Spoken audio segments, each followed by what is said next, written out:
A promise was made after the Civil War. Black families fought hard for their land. By 1910, they owned 16 million acres. That land was their future and freedom. But then a slow war began against them. Debt and violence stole their opportunity. A secret government system excluded them.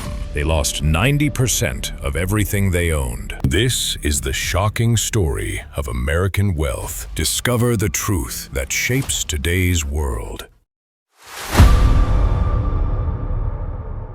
Today, we are uncovering one of the most powerful and heartbreaking stories in American history.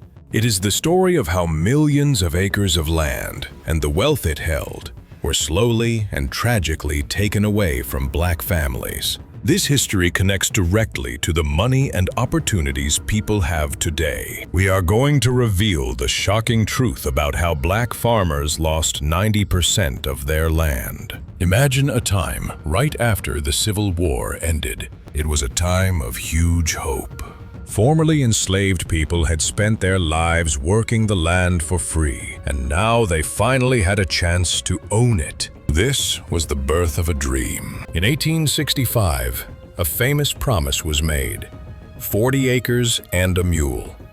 While this promise was rarely kept by the government, the dream of owning land was strong enough to push people forward. Land was the only true pathway to freedom and wealth. Against all odds, black families started buying land. They saved every penny they earned, often pooling money with their neighbors and churches. They bought the land that no one else wanted, often rocky or less fertile, and worked incredibly hard to make it profitable. Black people owned over 16 million acres of farmland in the United States. By 1910, the dream hit its peak. That is an area larger than the whole country of West Virginia. This land was not just dirt. It was a home, a business, and the start of generational wealth for hundreds of thousands of families. This was the time when black farmers made up about 14% of all farmers in America. They were building their own schools, their own banks, and their own communities right on their land. It was a true moment of self-sufficiency. When black families started getting rich and becoming independent, many powerful forces decided they needed to stop it. But this success, this shining example of ownership, also drew unwanted attention. This is where the loss begins.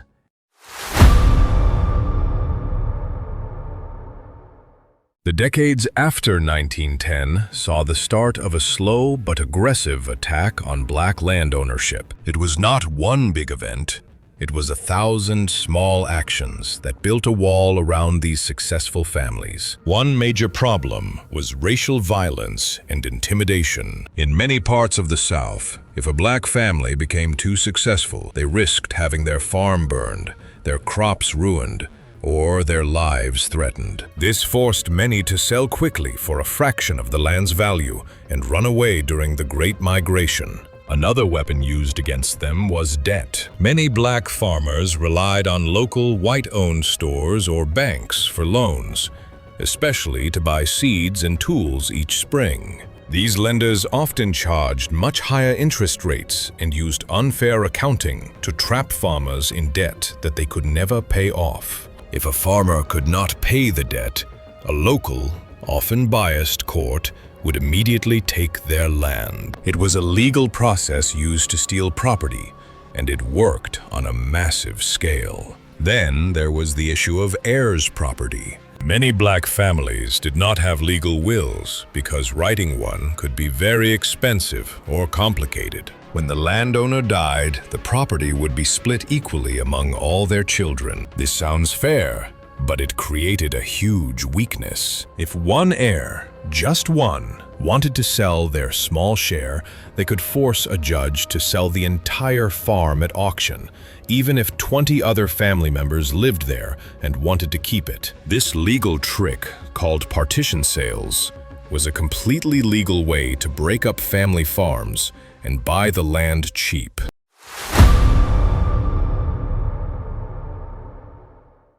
Starting in the 1930s, the U.S. government created massive programs to help farmers during the Great Depression and beyond. These programs, run by the Department of Agriculture or USDA, were supposed to be fair. In reality, the local USDA offices were often run by powerful white farmers who did not want black farmers to succeed. This created a secret system of exclusion. Black farmers were systematically denied loans that were easily given to white farmers. They were given less money, were told to apply too late, or were simply turned away without explanation. These federal loans were the lifeblood of farming. They bought new equipment, survived bad years, and kept farms running. When a black farmer needed help during a flood or a drought, the USDA often provided little to no assistance, or they would send help so late that the crops were already ruined. This lack of support was not an accident. It was a deliberate policy at the local level. During World War II and the decades after, many white farmers received crucial farm subsidies and modern technical advice that helped them grow. Black farmers were often left to use old methods and equipment, which made it impossible to compete. This went on for decades. By the 1980s, the percentage of black farmers had plummeted from 14% to less than 2%. They lost not only the land but the farming knowledge, the local power, and the wealth that came with it.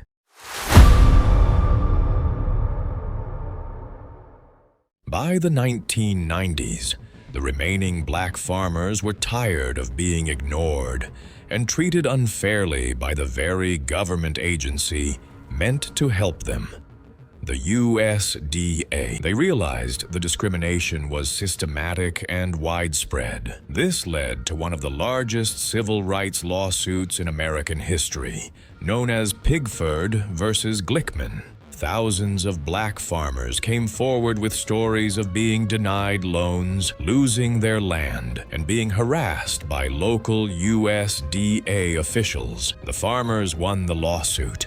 The government admitted that the USDA had, in fact, discriminated against tens of thousands of black farmers for decades. The victory was historic, proving the system had been unfair. However, the resolution was imperfect. Many farmers passed away before the case was settled. Others received payments that were too small to truly make up for the generations of wealth that had been lost because of the discrimination.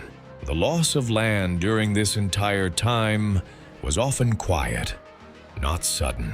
It happened through debt, through unfair taxes, through partition sales, and through the failure of the government to give equal support. Even after the Pigford settlement, the problems did not vanish. Land ownership among black farmers is still shockingly low today, and the farmers who remain still face hurdles. The damage had been done, and the wealth was gone.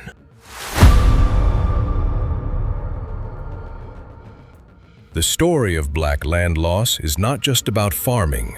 It is about the foundation of generational wealth in America, symbolizing the loss of a generational foundation. When a white family in 1910 passed down 100 acres, their children had a foundation for future success. They could borrow against the land for college, start a business, or simply have a secure home. This foundation repeated for every generation. When a black family lost that same 100 acres, they lost all of those future opportunities forever. They lost the ability to pass on secure wealth, forcing their children and grandchildren to start from zero. This is why this history matters today.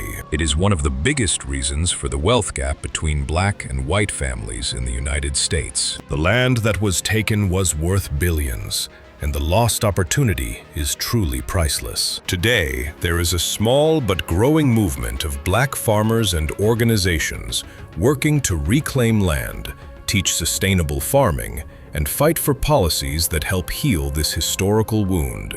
They are working to restart the dream that was so brutally interrupted. By sharing this history, we honor the incredible hard work and resilience of those original black farmers. We also help everyone understand that the challenges they faced were not failures of the individuals, but failures of the system.